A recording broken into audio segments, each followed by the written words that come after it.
सामग्री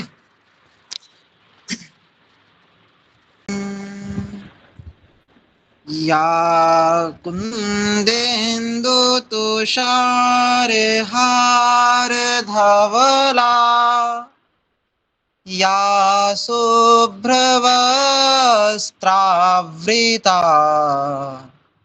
या वीणावरदण्डमण्डितकरा या श्वेतपद्मासना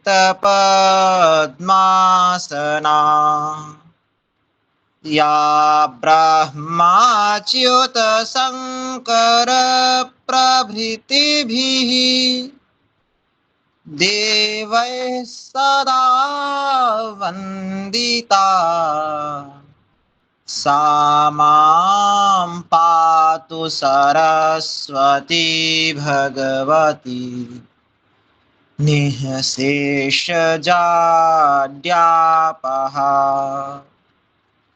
वंदना दूसरी। शुक्लां ब्रह्म विचार सार परमां आद्यां जगद्व्यापिनीं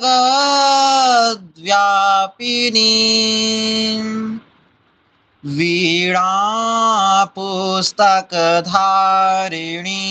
अभयदाम् जाड्यान्धकारापहां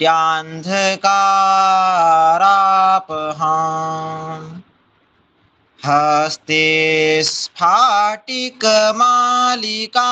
विदधतीं पद्मासने संस्थितां वन्दे तां परमेश्वरीं भगवतीं बुद्धिप्रदां शारदां विद्याप्रदां शारदां। मैं समूह में सरस्वती वंदना प्रेषित कर दूंगा। आप लोग सरस्वती वंदना जो दोनों हैं, आप लोग दोनों की दोनों याद कर लेंगे, क्योंकि आगे की कक्षा में सरस्वती वंदना आप में से ही कोई बोलेगा। ठीक,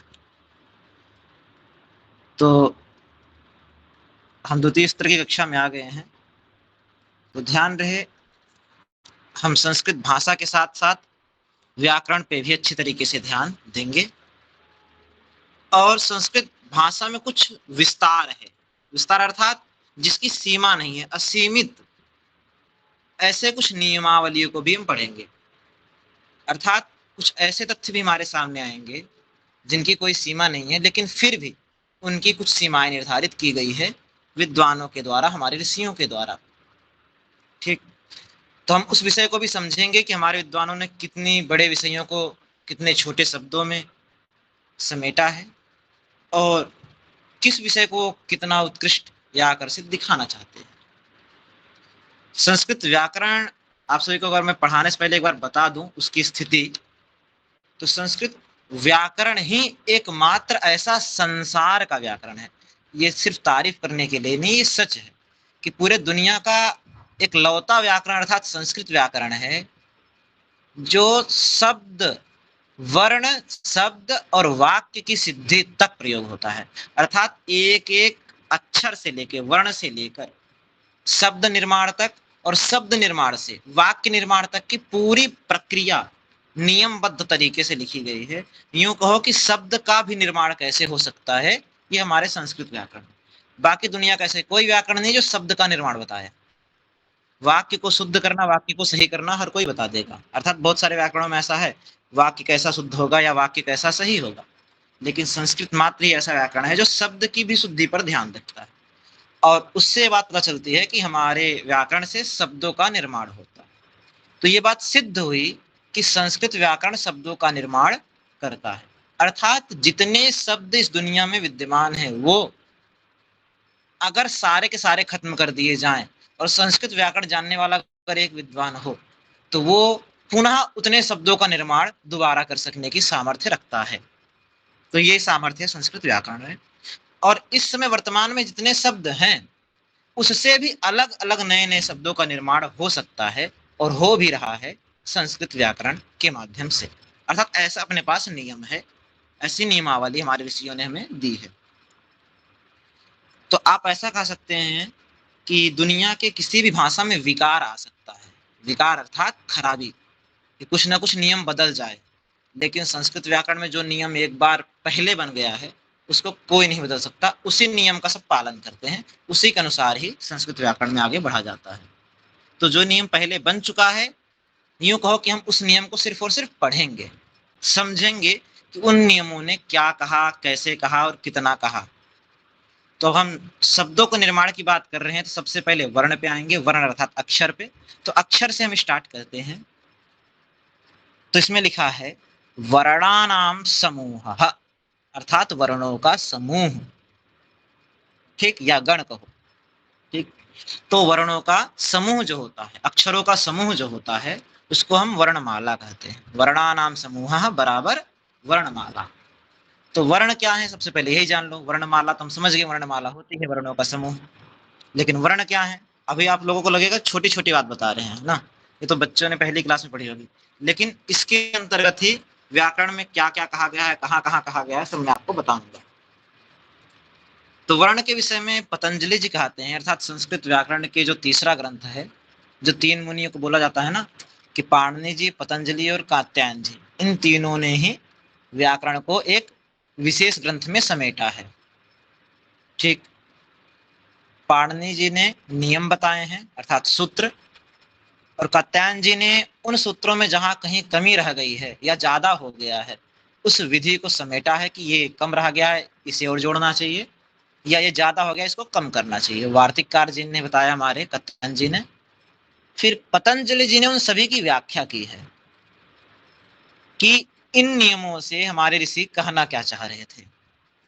अब इसी को फॉलो करके या इसी के अनुसार अन्य भी जो क्षेत्र के ग्रंथ हैं, चाहे दर्शन के हों या और भी क्षेत्र के हों, तो सब में यही नियम चलता है। पहले नियम, फिर नियम में कमी निकालने के लिए कोई वार्तिक, और वार्तिक के बाद उन वार्तिकों और नियमों को व्याख्या कर सके ऐसा भाष्य अर्थात महाभाष्य।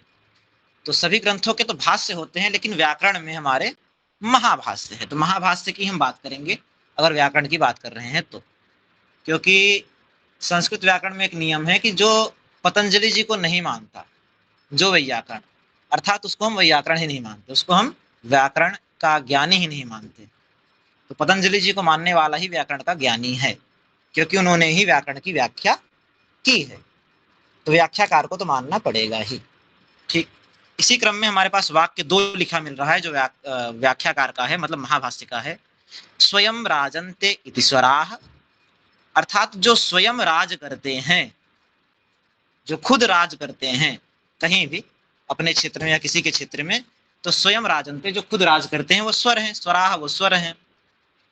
व्यंजनते एभीति व्यंजनानि, जो व्यंजित होते हैं अर्थात गुंजायमान होते हैं, गुंजित होते हैं। तो जिनके द्वारा गुंजन की प्रवृत्ति होती है, गुंजायमान कुछ होता है, तो वो व्यंजन है। व्यंजित होते हैं, अभिव्यंजित होते हैं, वो व्यंजन। जो खुद राज करें वो स्वर, जो व्यंजित करें अर्थात गुंजित करें वो व्यंजन। तो वर्णों को दो विभाग हुए हमारे सामने, स्वर और व्यंजन। अब इसी क्रम में हम आगे बढ़ते हैं। तो स्वर कौन से हुए? 13 संस्कृत के हिसाब से। हालांकि संस्कृत के हिसाब से स्वर तो और भी प्रकार के हैं, हालांकि उसके बारे में शायद नीचे बताया जाएगा। तो 13 को मुख्य रूप से माना जाता है। मुख्य रूप से तो 5 ही होते हैं, लेकिन फिर भी 13 को विशेष रूप से माना जाता है। अ आ इ उ उ रे रे रे ए ऐ ओ औ, ये 13 स्वर हुए। अब वर्णमाला के विशेष भेद देखते हैं। 13 स्वर हुए, जिसमें से ह्रस्व वर्ण और दीर्घ वर्ण, हालांकि प्लुत भी होता है, लेकिन सामान्य रूप से हम इनको मानेंगे, क्योंकि संस्कृत व्याकरण में अधिक से अधिक प्रयोग ह्रस्व और दीर्घ का है। प्लुत का प्रयोग बहुत कम मिलता है, इसलिए हम ह्रस्व और दीर्घ की बात करेंगे। प्लुत का प्रयोग बहुत कम ही मिलता है, उनकी हम बात अभी नहीं कर रहे हैं। तो स्वर कितने हुए? ह्रस्व और दीर्घ। अब व्यंजन की बात करते हैं। अर्थात जो व्यंजित होते हैं, अभिव्यंजित होते हैं, गुंजायमान होते हैं। तो उनमें एक तो हुए वर्गीय, वर्गीयाणी, वर्गीय व्यंजन। कौन से व्यंजन? वर्गीय व्यंजन। फिर अवर्गीय व्यंजन। अब अवर्गीय अर्थात, वर्गीय अर्थात जो वर्गाकार में आ जाए वो वर्गीय व्यंजन, और अवर्गीय अर्थात जो वर्गाकार से भिन्न हो। अब आकार भी बताएंगे आपको हम कौन सा वर्गाकार है, लेकिन अवर्गीय मतलब जो वर्गाकार में ना आए। तो उन व्यंजन, वो व्यंजन भी दो प्रकार के हुए, एक तो हुए अंतस्थ, अंतस्थ, और दूसरे हुए ऊष्माण। ठीक, तो क्या हुए? एक हुआ अंतस्थ अवर्गीय व्यंजन, दूसरा उष्म, ऊष्माण अवर्गीय व्यंजन। मतलब ऊष्माण नहीं, मतलब उष्म अवर्गीय व्यंजन, ऊष्माणा बहुवचन हो गया है। ठीक, ऊष्म अवर्गीय व्यंजन और अंतस्थ अवर्गीय व्यंजन, दो व्यंजन हुए, अवर्गीय और वर्गीय अकेला भाग रहा, और स्वर में ह्रस्व और दीर्घ भाग रहे। तो व्यंजन की संख्या यहाँ पर 33 हो गई, स्वर की संख्या यहाँ पर 13 रही। ठीक, अब इसी क्रम में थोड़ा सा आगे और बढ़ते हैं। यहां तक समझ में आ गया सभी को? किसी का प्रश्न इसमें? अच्छा, आगे हम देखते हैं, हमारे पास उपस्थित है स्वर कितने दीर्घ हैं, कितने ह्रस्व। हमने बात की थी ह्रस्व स्वर और दीर्घ स्वर की, दो प्रकार के स्वर। तो आप बोलोगे ह्रस्व कौन से, दीर्घ कौन से, तो उन्हें बता दो। तो ह्रस्व और दीर्घ ये देखो, 5 ह्रस्व, 8 दीर्घ, मिलाकर कितने हुए? 13। अब देखते हैं, अ, आ, ई, उ, री, री, री। अब री ह्रस्व होता है, री दीर्घ नहीं होता। री क्या नहीं होता? री का दीर्घ नहीं होता। लीर क्या होगा? दीर्घ नहीं होगा। क्या होगा? ये ह्रस्व होगा। तो आ, ई, उ, री, री, ये 5 हुए तुम्हारे ह्रस्व। आ, ई, उ, री, ए, ओ, औ, ये हो गया दीर्घ। इससे पता चला ए, और ओ, ये 4 वर्ण भी ह्रस्व नहीं होते, ये सिर्फ और सिर्फ दीर्घ ही होते हैं। ठीक, तो इस प्रकार से हमारे 13 स्वर हो गए। आगे बढ़े, अब व्यंजनों की बात करते हैं। हमने बात की थी वर्गीय व्यंजन, अवर्गीय व्यंजन ना। तो वर्गीय व्यंजन की हम बात करते हैं। वर्गीय व्यंजन जो वर्गाकार में, आप देखेंगे कवर्ग, चवर्ग, टवर्ग, तवर्ग और पवर्ग। तो वर्ग मतलब एक गण मान सकते हैं आप, लेकिन मैंने वर्गाकार की बात की थी, तो उसको भी सिद्ध करते हैं। का, चा, टा, ता, पा, 5 हुआ। का, खा, गा, घा, गा, 5 हुआ। इससे पता चला ये 5 5 बन रहा है। ठीक है, 5 बाई 5 का बन गया, तो कितने होगा? ये वर्गाकार हो गया। तो ये का वर्ग, चवर्ग, टवर्ग, तवर्ग, पवर्ग, तो इन सबको मिलाकर जो हमारा आकार बना है ये वर्गाकार बन गया। 5 5 का, 5 बाई 5 का बन गया मकान ना, इसलिए बन गया है वर्गाकार। इस आकार को देखकर इसको हम वर्गीय व्यंजन कहते हैं। ठीक, इन वर्गीय व्यंजनों में भी कवर्ग को अलग बोलते हैं, चवर्ग अलग होता है, टवर्ग अलग, तवर्ग अलग, पवर्ग अलग। इसमें थोड़ा वर्गाकार अलग सा है, लंबाई चौड़ाई थोड़ी बड़ी हो गई है। हाँ, तो इस वर्गीय व्यंजन 25 होते हैं। अब इसी क्रम में हम अवर्गीय बात करते हैं। किसी को कोई प्रश्न? अस्तु, तो चलते हैं। तो अवर्गीय व्यंजन की बात करते हैं। अवर्गीय को गिनाते हैं कि 8 होते हैं। ठीक, तो अवर्गीय 8 कैसे हैं? तो बोल रहे हैं अंतस्थ 4, उष्म 4। अंतस्थ 4 हो गए और उष्म 4। अंतस्थ कौन? यावराला, यवराला 4 हो गए। शा, शा, साह, सा, शा, साह, ये हो गए 4। तो 4 उष्म और 4 अंतस्थ। लेकिन हम व्यंजन की जब बात कर रहे थे और स्वर की बात कर रहे थे, तो हमने एक चीज छोड़ दी थी। वर्णों के अंतर्गत अयोगवाह आते हैं कुछ। अब कुछ लोग इनको अयोगवाह को वर्ण मानते हैं, कुछ नहीं मानते, लेकिन ये होते हैं। क्या होते हैं ये भी वर्णों के अंतर्गत ही आते हैं। तो वर्ण के अंतर्गत आए तो अयोगवाह भी 4 होते हैं। एक तो अनुस्वार, जो आप बिंदी से देख रहे हैं, दूसरा विसर्ग, तीसरा जिह्वा मूली और चौथा उपधमानी। तो अयोगवाह अगर हम 4 की बात करते हैं जिसको मतलब बताना पड़ेगा, तो आपको समझना है अनुस्वार और विसर्ग तो आप समझ गए होंगे, ठीक। और जीवामूली और उपधमानी की मैं बात करता हूँ, 1 मिनट। जीवामूली और उपधमानी तो मैं 4 अयोगवाह की बात की थी। 4 अयोगवाह की अगर हम बात करते हैं तो क्या है? तो अयोगवाह अगर हम बात करते हैं तो वो का और खा से पहले आते हैं। किससे आते हैं पहले? यहाँ पर का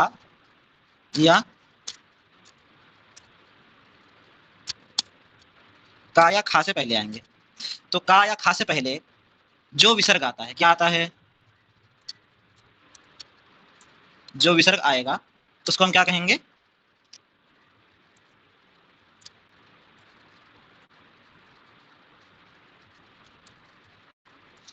का या खा से पहले जो विसर्ग आता है उसको हम कहेंगे अयोगवाह।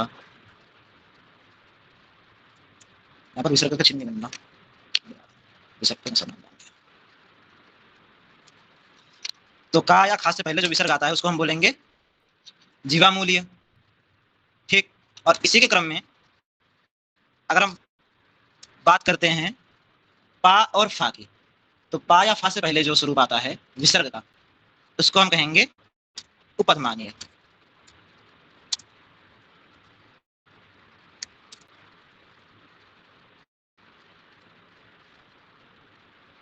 तो आप लोग इसे नोट कर लेंगे, ठीक। तो का या खा से पहले जो विसर्ग आता है इसे हम क्या बोलेंगे? जीवामूल्य। और पा या फा से पहले जो विसर्ग आता है इसको हम बोलेंगे उपधमानीय। तो हम इस समय यहाँ पे थे, ठीक। तो यहाँ पे हमने समझा था जीवामूल्य को, तो जीवामूल्य क्या हुआ? जो का और खा से पहले विसर्ग आएगा उसको हम जीवामूल्य विसर्ग बोलेंगे, मतलब जीवामूल्य बोलेंगे, वो उसका वर्ण का स्वरूप बदल जाएगा, ठीक। और पा और फा से पहले जो विसर्ग आएगा उसको हम उपधमानीय कह देंगे, अर्थात उसका भी स्वरूप बदल जाएगा। वो कैसा होगा उसके बारे में हम बाद में चर्चा करेंगे, क्योंकि ये थोड़ा अलग विषय है, इसका शायद प्रयोग आगे हो तो दिखाएंगे, ठीक। और अयोगवाह को हम यहाँ पे गिन लिए, क्या? एक तो अनुस्वार, ठीक। दूसरा हो गया विसर्ग, और तीसरा जीवामूली उसे बोलेंगे जो का खा से पहले विसर्ग आएगा, उसका हम स्वरूप बदल देंगे, तो स्वरूप बदलते ही वो जीवामूली कहलाएगा।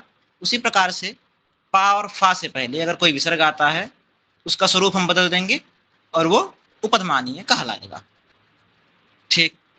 तो इस प्रकार से हमने अयोगवाह को ही पढ़ लिया। तो वर्गीय व्यंजन में, मतलब व्यंजन में कौन कौन से हैं? वर्गीय व्यंजन और अवर्गीय व्यंजन। और स्वर में ह्रस्व और दीर्घ। और एक प्लस में एक चीज और बढ़ रही है जिसे हम बोल रहे हैं अयोगवाह।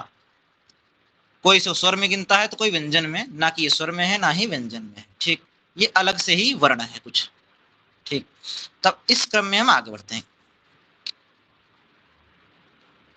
अब कुछ वर्ण यहाँ पे संयुक्त हुआ करते हैं।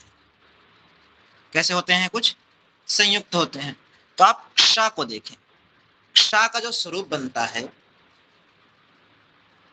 क और श मिलकर बनता है का, श और आ। इन तीनों वर्णों को मिलाकर बनता है श, ठीक। उसी प्रकार से ज, ञ और आ, इनको मिला के बनेगा जिया, ठीक। तो हमें समझना है श, जिया जो स्वरूप बने हैं ये कुछ अलग वर्ण नहीं है। क्या है ये? कुछ अलग वर्ण नहीं है, बल्कि व्यंजन वर्णों के मिश्रण से उत्पन्न हुए वर्ण हैं। अर्थात व्यंजन वर्णों का मिश्रण हुआ तो एक इनको विशेष आकृति दे दी गई या विशेष आकार दिया गया, ठीक। नॉर्मल हम जैसा आकृति बनती है मिलाने के बाद हम ऐसा लिख सकते हैं, लेकिन कुछ विद्वानों ने इनको विशेष आकार दे दिया, ऐसा विशेष आकार हमें मिलता है। उसी प्रकार से ता, र और आ, इन तीनों वर्णों को मिला के बन गया त्र। आपको यह समझना होगा कि जो हमारे व्यंजन होते हैं, जैसे हम का, खा, गा, घंगा देख रहे हैं, इनमें आप देखेंगे नीचे एक हलंत लगा हुआ है। हलंत कहने का मतलब है हमारे सामने सिर्फ और सिर्फ शुद्ध व्यंजन है। क्या है? शुद्ध व्यंजन। लेकिन अगर यहाँ पर आ मिल जाएगा, इसके नीचे से हलंत हट जाएगा। आप देखेंगे हलंत यहाँ पे क्यों नहीं है क्षा के नीचे? क्यों? क्योंकि इसमें आ मिल गया। तो आप जो भी स्वरूप देखते हैं का, खा, गा, घा, वो सारे स्वरूपों में अंत में छोटा वाला आ होता है, इसलिए पूरा पूरा का हमें लिखने को मिलता है। अगर शुद्ध का लिखेंगे तो क्या हो जाएगा, शुद्ध का लिखेंगे तो हलंत लग जाएगा और इसका उच्चारण थोड़ा मुश्किल होता है, हालांकि किया जा सकता है। अब इसी क्रम में हम त्रा की बात किए थे, ता रा और आ मिलके बन गया त्रा।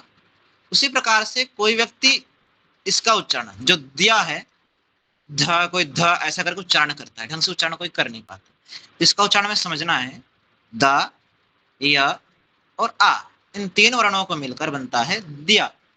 तो विद्यालय ऐसा बनता है ना, विद्या ऐसा करके, तो द या मिलकर बना है दिया। तो ये भी दो वर्णों के मिश्रण से एक उत्पन्न स्वर है, मतलब व्यंजन वर्ण है। इससे में समझ में क्या आया कि इसकी आकृति कुछ विशेष है। हालांकि ऐसे अगर हम लिखें दा और या को मिला के तब भी ऐसा बन जाएगा, लेकिन ये थोड़ा हटकर आकृति है फिर भी। और उसी प्रकार से दा और धा को मिलाएंगे और आ को मिलाएंगे, तीनों वर्णों को, बन गया ध। ठीक, तो इससे पता चला दा धा आ बन गया ध। अब इसी क्रम में ब र आ तो बन गया ब्र।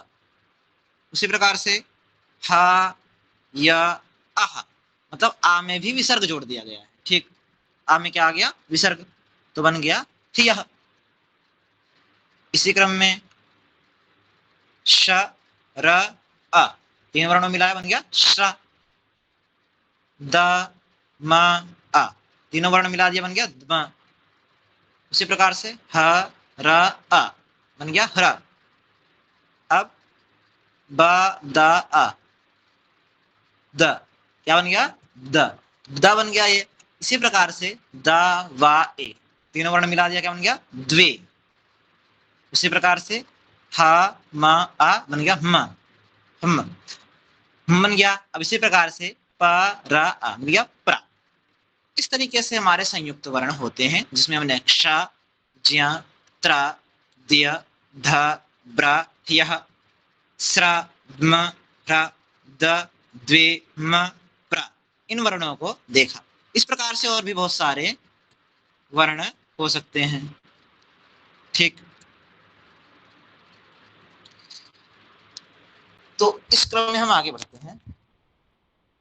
हमारे सामने वर्णों की तो हमने संयुक्त वर्ण तो देख लिया, लेकिन संयुक्त वर्णों से संयुक्त शब्द भी बन सकते हैं, तो ऐसा हमने ये भी देखा। अब यहाँ पर जो शब्द आया है, शब्द में हमने बात की थी कि जो भी वर्ण होते हैं का, खा इत्यादि में जो मिलते हैं, वो सब कैसे रहते हैं, छोटे वाले आ से युक्त रहते हैं, संयुक्त रहते हैं, अर्थात मिले हुए रहते हैं। अगर उनको अलग करके लिख देंगे तो वो उनके नीचे हलंत लग जाएगा आराम से, जैसे आप लोगों को दिखने को मिल रहा है, का में हलंत। क्षत्रिय आप देखें, का में हलंत फिर आ लिखा हुआ है, तो मतलब का, मतलब का में हलंत फिर शा में हलंत फिर आ लिखा हुआ है, तो बन गया क्ष। उसी प्रकार से ता में हलंत, रा में हलंत फिर ई, बन गया त्रि। फिर या में हलंत फिर आ में विसर्ग लगा के बन गया आह, तो बन गया क्षत्रिय। उसी प्रकार से ज, न्य फिर बड़ा, बन गया ज्ञा। फिर ना, अब ना देखेंगे यहाँ पे ना पूरा ढंग से लिखा हुआ है ज्ञानम में, ठीक, लेकिन इस ना को बनने के लिए भी ना के साथ छोटा आ जोड़ना पड़ता है, तब जाके ना बनता है। फिर जाके लगा दिया हमने मा, और माँ में लगाया हमने हलंत, तो बन गया ज्ञानम। इसी प्रकार से त, र, ई, तो बन गया त्रि। स, उ, सु, फिर ल, अ, ल, फिर म, फिर त्रिशूलम। उसी प्रकार से विद्यालय, वा प्लस ई बन गया वी। द, य, आ, द्या, ल, आ, ल, य, अह, यह, तो ला में भी छोटा आ, या में भी छोटा आ, मतलब उसके साथ विसर्ग, बन गया विद्यालय। उसी प्रकार से बा, उ, बु, द, ध, ई, धी, तो बुद्धि। फिर ब, र, आ, ब्रा, फिर ह, म, आ, ड़, तो ड़, फिर विसर्ग, आ लगा के विसर्ग, तो ब्राह्मण। उसी प्रकार से हा, या, अह, यह। इस प्रकार से हमने शब्दों को भी देखा।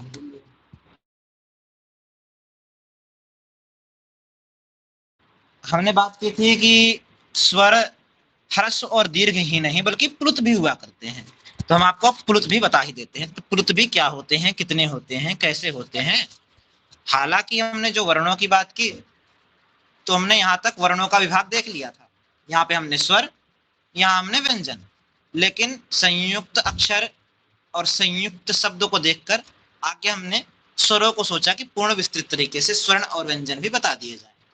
तो स्वर का 3 प्रकार होता है, ह्रस्व, दीर्घ और प्लुत। संस्कृत व्याकरण के अनुसार या कहो कि संस्कृत भाषा के अनुसार। तो ह्रस्व दीर्घ प्लुत 3 प्रकार के स्वर हुए। ह्रस्व स्वराहा बहुवचन कर दिया आपने, बालकाहा रामाहा पढ़ा है ना, बालकाहा, छात्राहा, इसी तरह से स्वराहा, ह्रस्व स्वराहा, दीर्घ स्वराहा, प्लुत स्वराहा, ऐसा स्वरूप मिल रहा है क्योंकि हमने बहुवचन तो पढ़ ही लिया है, तो वही बहुवचन है। तो आप ध्यान देंगे ह्रस्व स्वर क्या होते हैं, आ ई उ री री। तो 5 हमने बताए थे मूल होते हैं। ह्रस्व कहने का मतलब होता है कि 5 ये हैं मूल हैं, बाकी इनसे ही मिलकर आगे स्वर बनते हैं, ऐसा कुछ विद्वानों का मानना है, ऐसा स्वरूप भी है। तो ह्रस्व स्वर कहने का तात्पर्य तो बोलते हैं एक मात्रा कालिकः, एक मात्रा कालिकः ह्रस्व नहीं हर एक मात्रिका कालिकः स्वरः ह्रस्व स्वरः। तो एक मात्रा काल वाले, कालिका अर्थात काल वाले, तो एक मात्रा का काल वाले जो स्वर हैं उनको ह्रस्व स्वर कहते हैं। तो एक मात्रा काल मतलब, तो जैसे मान लो हम अ बोलते हैं तो आ मतलब एक मात्रा हुई, स्वर को हम मात्रा भी बोलते हैं। मात्रा अर्थात एक अंश मात्र, ठीक, मात्र। तो अंश मात्र की बात कर सकते हैं, या एक मात्रा, या यूं कहो एक पल में। तो एक पल में जो उच्चारण हो सके, एक पल में उच्चारण जो हो सके, ऐसे स्वर को ह्रस्व स्वर कहते हैं। या कहो कि एक मात्रा का समय लगता है उच्चारण करने में जिन स्वरों को, वो ऐसे स्वर को हम ह्रस्व स्वर कहते हैं। तो फिर नीचे लिखा है ह्रस्व स्वराणाम उच्चारणार्थम एक मात्रा कालः। ह्रस्व स्वरों को उच्चारण करने के लिए एक मात्रा का समय लगता है, या एक मात्रा को उच्चारण करने का समय लगता है, ठीक। तो ये सभी एक मात्रा वाले हैं। तो इन सभी को उच्चारण करने में कितना समय लगता है, जितना एक मात्रा को उच्चारण करने में लगता है। एक मात्रा को उच्चारण करने में कितना समय लगता है, तो एक पल मान लो, नॉर्मल एक मापदंड ले लो कि एक मात्रा को उच्चारण करने में, ठीक। अब इसी क्रम में हम आगे बढ़ते हैं। तो हर समय समझ में आ गया, 5 होते हैं और उनको उच्चारण करने के लिए एक मात्रा का समय लगता है, और एक मात्रा का समय लगने का मतलब एक पल ही मान सकते हैं। अब इसी क्रम में हम चलते हैं दीर्घ स्वर पे। दीर्घ स्वर 1 2 3 4 5 6 7 8, तो 8 हमने पढ़ाई था, दीर्घ 8 होते ही, तो ये 8 हमें देखने को मिल गया। तो द्विमात्रा कालिकः स्वरः दीर्घ स्वरः भवति। 2 मात्राओं का काल वाला अर्थात 2 मात्रा का उच्चारण का समय लगे ऐसा स्वर, 2 मात्राओं का काल वाला स्वर दीर्घ स्वर होता है, दीर्घ स्वरः भवति। तो दीर्घ स्वराणाम उच्चारणार्थम द्विमात्रा कालः आवश्यकः। दीर्घ स्वरों को उच्चारण करने के लिए द्विमात्रा अर्थात 2 मात्राओं के समय की आवश्यकता होती है। हमने एक मात्रा के समय की बात की थी, अ ई उ री ली, ठीक। तो वो है एक मात्रा वाले। अब ये हो गए, अब इसका दुगुना कर दो, आ था आ ई, अब इसको 2 मात्रा का डबल हो जाएगा अपने आप ही, आ ई उ री ए ऐ ओ औ। उसका हम डबल समय लगा देंगे तो 2 मात्रा का काल हो गया। तो 2 मात्रा का काल अर्थात 2 मात्रा का समय लगे जिन वर्णों को उच्चारण करने में वो दीर्घ स्वर कहलाते हैं, ठीक। वही बात यहाँ संस्कृत में लिखी हुई है कि द्विमात्रा कालिकः, 2 मात्रा के काल वाले स्वरः जो स्वर हैं वो दीर्घ स्वर भवति, वो दीर्घ स्वर होते हैं। और दीर्घ स्वराणाम उच्चारणार्थम, दीर्घ स्वर को उच्चारण करने के लिए द्विमात्रा काल आवश्यक, दीर्घ स्वर को उच्चारण करने के लिए 2 मात्रा के समय की आवश्यकता होती है। खत्म कहानी। तो 8 दीर्घ स्वर होते हैं। इतना समझ में आ गया सभी लोग। इसी क्रम में हम आगे चलते हैं। अब प्लुत की बात करते हैं। तो प्लुत को दिखाने के लिए कोई विशेष आकृति नहीं है, क्या है, तो विशेष आकृति हमारे पास नहीं है। तो इनको दिखाने के लिए सभी वर्णों के पीछे हमने 3 लिख देते हैं। क्या लिख देते हैं, 3। तीन तीन तीन तीन तीन तीन तीन। अब आ ई उ री इन पांचों स्वरों को तो हमने जस का तस एक मात्रा की आकृति ही दे दी, लेकिन ए ओ आई ओ की एक मात्रा की कोई आकृति ही नहीं है, तो दो मात्रा की आकृति इनके पास है, तो हमने इनकी दो मात्रा की आकृति वाला ही स्वरूप उतार लिया। ठीक, तो यूं कहो कि नॉर्मल स्वरूप जो था, नॉर्मल जो आकृति होती है, सामान्य आकृति, उन्हीं आकृतियों के पीछे हम तीन लगा देते हैं, यह दर्शाने के लिए कि ये तीन मात्रा वाले हैं, मतलब ये प्लुत हैं, इनके पास विशेष कोई आकृति नहीं है, विशेष कोई स्वरूप नहीं है, लेकिन स्वरूप दर्शाने के लिए हम इनको तीन लगा देते हैं इनके पीछे। तो इनके पीछे तीन लिख दिया गया है। तो क्या समझे, अगर आप सामवेद पढ़ेंगे तो सामवेद में 3 4 5 ऐसा भी लिखा मिलेगा, तो वो ऐसा स्वरूप होता है, वो स्वरों को आकृति देता, अर्थात स्वरों को दर्शाते हैं। 7 स्वर होते हैं ना सामवेद, उसमें 7 स्वर दर्शाए जाते हैं, उसमें हर्ष दीर्घ प्लुत नहीं दर्शाया जाता। तो हर्ष दीर्घ प्लुत अलग चीज है, और सामवेद में जो स्वर दिखाए जाते हैं वो अलग चीज है, इन दोनों में डिफरेंस है, इसको आप लोग एक जैसा मत मान लेना।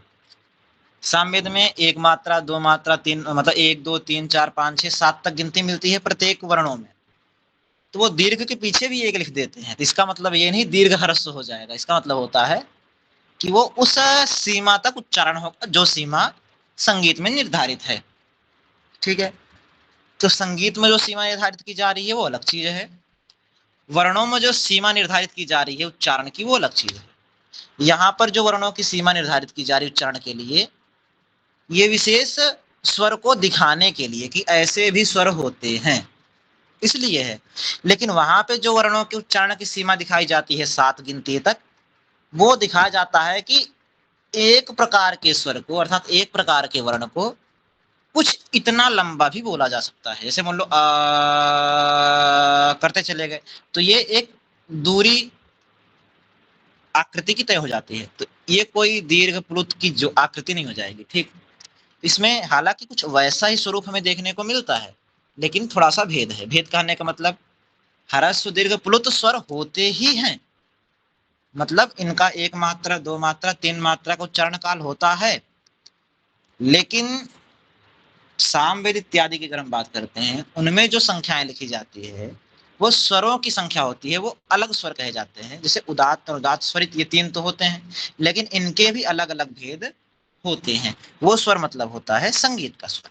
ठीक, तो वो किसी वर्ण विशेष की आकृति नहीं दर्शाता, वो अपना एक लय दिखाता है, लय अर्थात लयबद्धता। वो लयबद्धता के लिए स्वर है, और ये वास्तविक हमारे वर्ण वाले स्वर है, ये वर्ण वाले स्वर हैं, वो लयबद्धता वाला स्वर है। ठीक, अलग चीज है।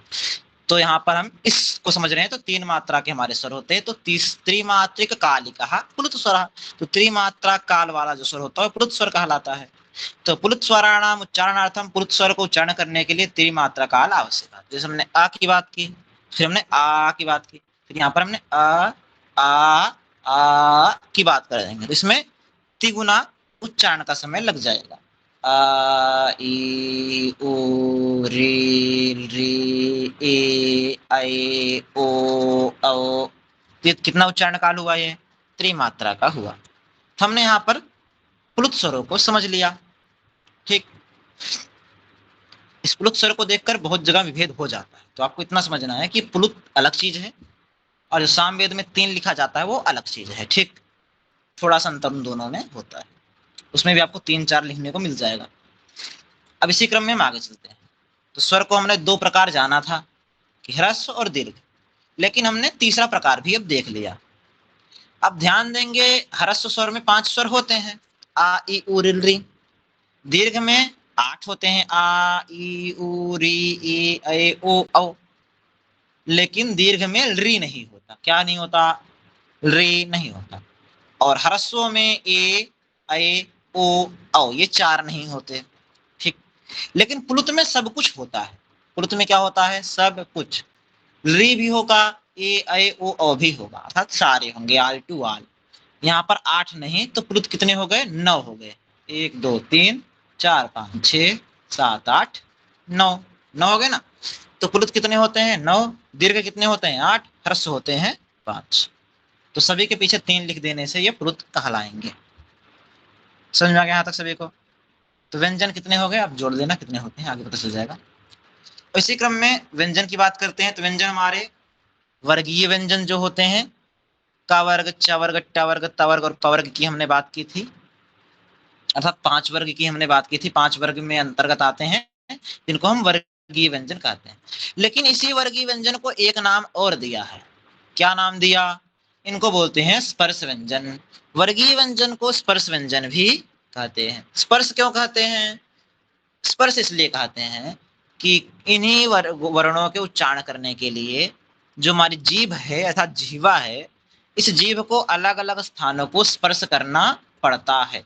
तो जीभ जिन वर्णों के कारण अलग अलग स्थानों को स्पर्श करती है, या यूं कहो कि अलग अलग स्थान आपस में स्पर्श होते हैं, हमारे जो तालु इत्यादि स्थान है, तालु, जीभ, मूर्धा इत्यादि आपस में टच होते हैं, जिन वर्णों के उच्चारण करने के लिए उन वर्णों को हम स्पर्श कहते हैं।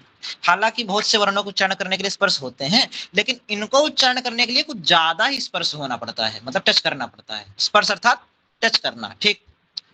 तो स्पर्श करना पड़ता है अर्थात टच करना पड़ता है आपस में एक दूसरे को, इसलिए इनको हम स्पर्श व्यंजन भी कहते हैं। इसी क्रम में अब हम अवर्गीय व्यंजन की बात कर रहे हैं। अवर्गीय व्यंजन तो एक हो गया अंतस्थ, अंतस्थ मतलब यार अलावा, जो हमने पढ़ लिया था। दूसरे हुए उसमें व्यंजन, उसमें व्यंजन अर्थात साशा साहा, शाशा साह।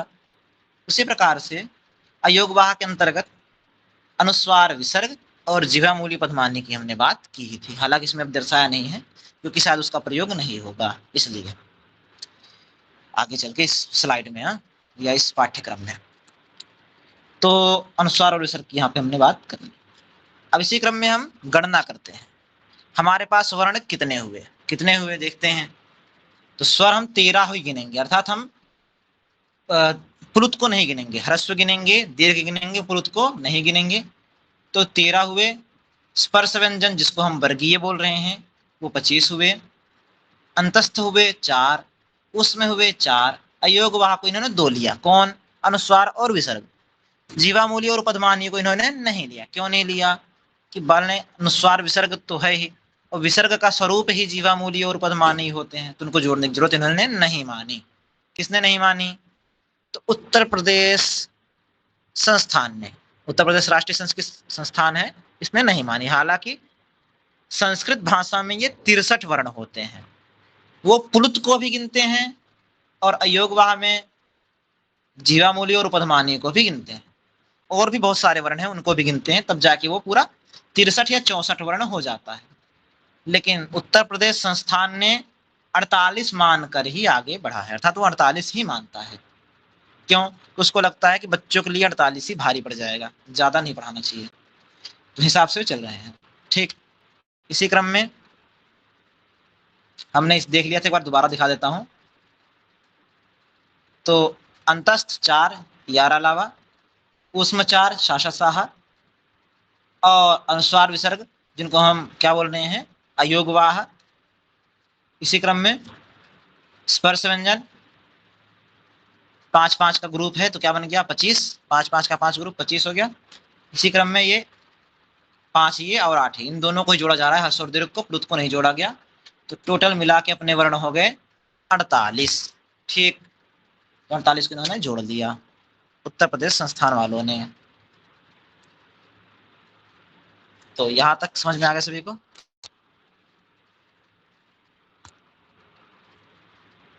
आज तो कुछ ज्यादा ही व्याकरण हो गया। चलो थोड़ा सा और पढ़ ही लेते हैं।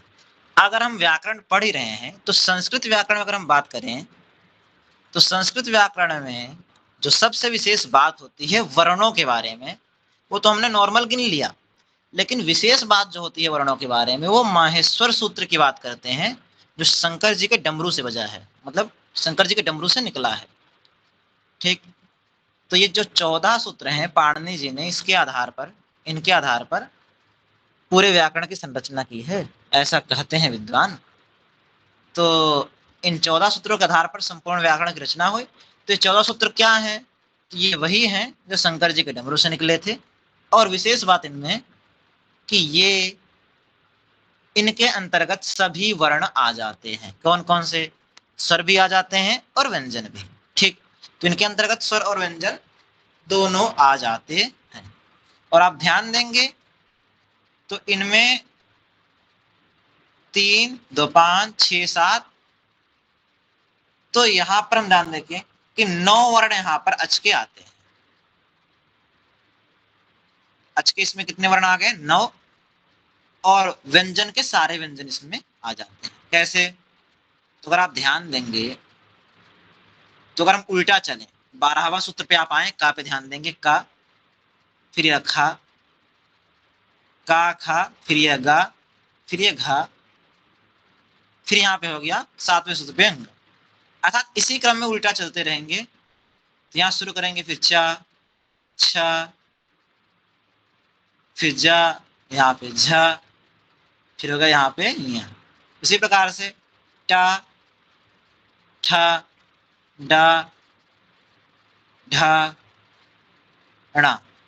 इसी प्रकार से सारे के सारे व्यंजन इसमें आ जाते हैं क्रमबद्ध। यहाँ पे थोड़ा उल्टे क्रम में हमें पढ़ना पड़ेगा, क्योंकि यहाँ पर 5वां वर्ण, अगर हम बात करते हैं वर्गों के, तो का क्या हो गया? वर्गों का पहला वर्ण हो गया। का, चा, टा, ता, पा, वर्गों के पहले वर्ण।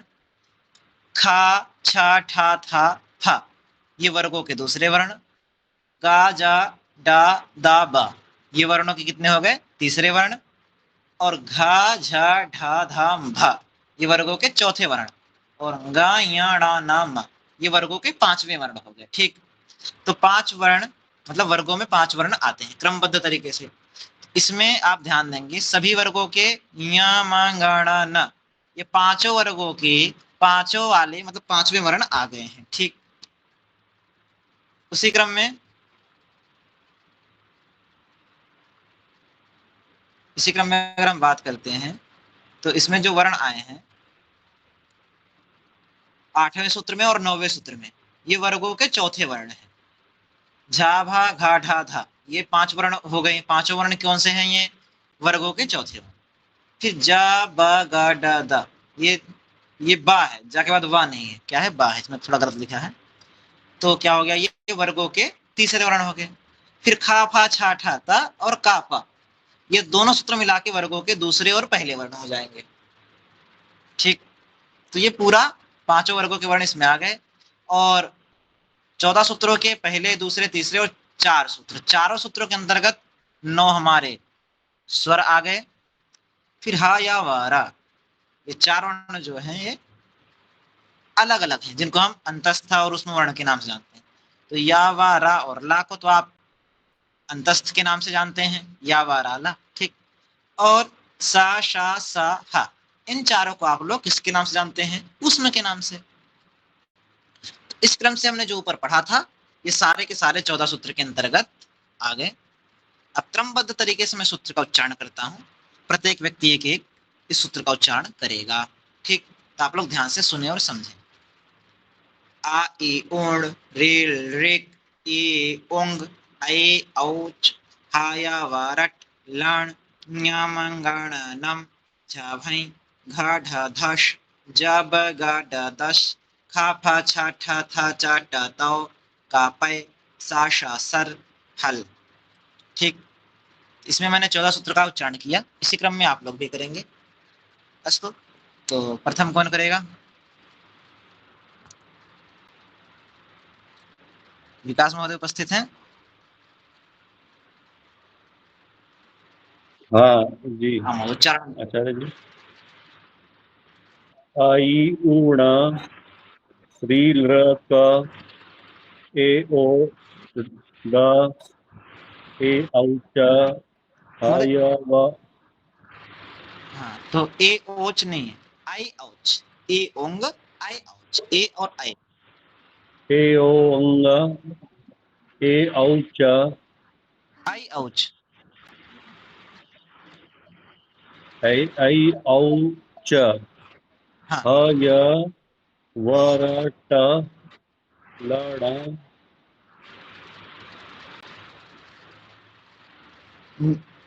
यमंगणनम। हाँ, यम, यम, यम, ण, अंग, यम, अंग, य म अंगा ण न म हाँ ध ध इया। इया हाँ इया ध द ध श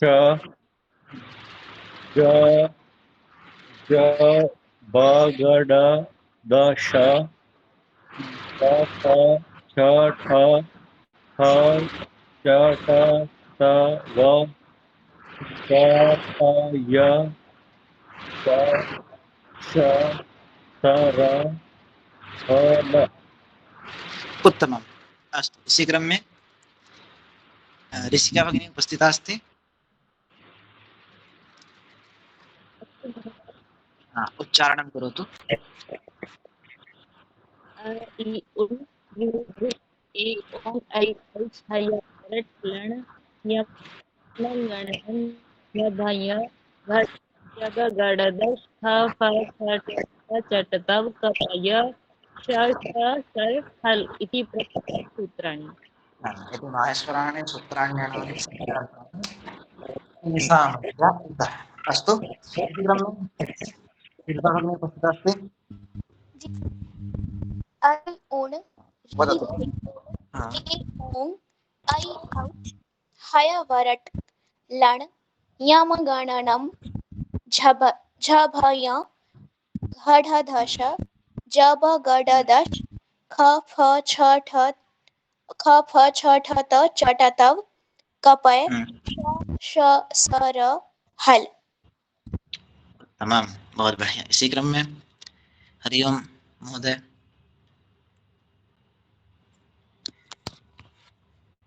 आई ओड़ा ऋ ए ओंग ऐ औ हय वरट लण यामाणनम झभय घढधश जबगडदश ख फ छ ठ च त व कपय श र हल।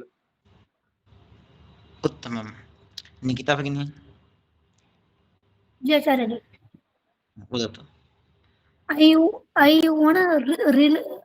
want रिलिक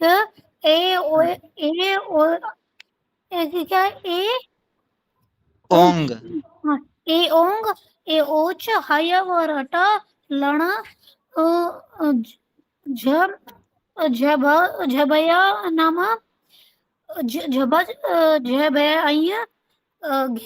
घेडस जे बे गे डे देश झपड़ देश ख पे छे ठे चट तो कपय से सैयर हल। आप सातवां सूत्र आपने उच्चारण नहीं किया। बात तो आचार्य जी बोलो बोलो, दोबारा बोलो सातवां। झबया नहीं, ये जो लण है ना उसके नीचे यमंगणनम। यमंगणनम। हाँ, और चौथा सूत्र पे आप ध्यान दें, ए ओच नहीं है, वो आई औच है वो। आई औच जी आचार्य। इसी क्रम, बहुत बढ़िया, तमाम। हाँ, बादल जी उपस्थित हैं। बादल जी, चलो तो तनिष्का भगिनी। ऐ औण रेलिक ए ओंग ऐ औच हय व्रट लण यम ग एक बार इसको चारण आचार्य जी बताना। हाँ, आप क्रम से एक एक बोले। य म ग ग ड अण न म नाम झबया गड़दस जब गड़दस ख फ छ ठ च ट त व कपय स श र हल। उत्तमम, शोभनम। तो सभी का हो गया। तो एक बार मैं उच्चारण करता हूँ, आप लोग ध्यान से सुने, या यूं कहो रिकॉर्ड भी कर सकते हैं आप लोग स्क्रीन रिकॉर्डर से।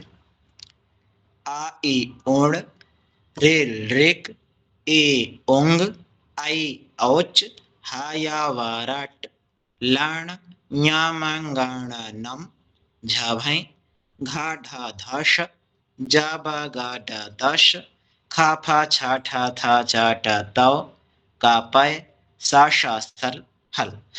तो ये मैं इसलिए आपको जोर देना चाहूंगा आप सभी को कि ये बहुत जरूरी है, इसका स्पष्ट और शुद्ध रूप हमें उच्चारण आना चाहिए। ठीक, अगर हम वर्णों का ही उच्चारण अलग अलग नहीं कर पाएंगे शुद्ध, तो हम आगे जो शब्द या वाक्य पढ़ाए जाएंगे या पढ़ेंगे हम लोग, तो कैसे उच्चारण करेंगे। तो ये सभी आप लोग उच्चारण करेंगे, अभ्यास करेंगे। इसका मैं एक वीडियो, शॉर्ट वीडियो यूट्यूब से निकाल के आप लोगों को भेज दूंगा, मतलब ग्रुप में ही, तो आप लोग उससे उसका अभ्यास कर सकते हैं। नहीं तो आप लोगों को आराम से ये गूगल पे मिल जाएगा, बहुत सारे वीडियो इत्यादि इसके हैं। तो आप लोग इसको उच्चारण पढ़ेंगे और मैं इसका वीडियो भी आप लोगों को भेज दूंगा ग्रुप में। तो ये आप लोगों को याद कल होना चाहिए, वो भी अच्छी तरीके से, स्पष्ट तरीके से, ठीक, साफ साफ। तो मेरे को लग रहा है आज इतना ही काफी है। बाकी इसके बाद भी व्याकरण के कुछ विशेष स्वरूप हैं, उनको भी हम बहुत ही गहराई से समझेंगे। और इससे पहले कि अगर किसी को समझ में ना आया हो तो आप लोग ग्रुप में लिख सकते हैं, उसका उत्तर मिल जाएगा, या आप लोग प्रश्न भी मुझे आप भेज सकते हैं, प्रश्न जो समझ में ना आया हो। तो मुझे लगता है आज के लिए इतना। सभी लोग हाथ जोड़ देंगे और शांति मंत्र की तरफ हम लोग आगे बढ़ते हैं। परम पिता परमेश्वर से प्रार्थना करेंगे, हे भगवान, आपने जो ये जीवन दिया है और जीवन में जो ये दिन दिया था, इस दिन में हमने जो भी कुछ अच्छे कर्म किए हैं सब आपको हम समर्पित करते हैं। और जिस उद्देश्य से हमारे जन्म हुआ है वो उद्देश्य सफल हो, इस प्रकार से हम भगवान की प्रार्थना करते हैं। और ऐसी वंदना करते हैं कि सभी का कल्याण हो, इस भाव के साथ। ओम सर्वे भवन्तु सुखिनः, सर्वे सन्तु निरामयाः, सर्वे भद्राणि पश्यन्तु, मा कश्चित् दुःखभाग् भवेत्। ओम शांति शांति शांति। सर्वेभ्यो नमो नमः। शुभ रात्रि।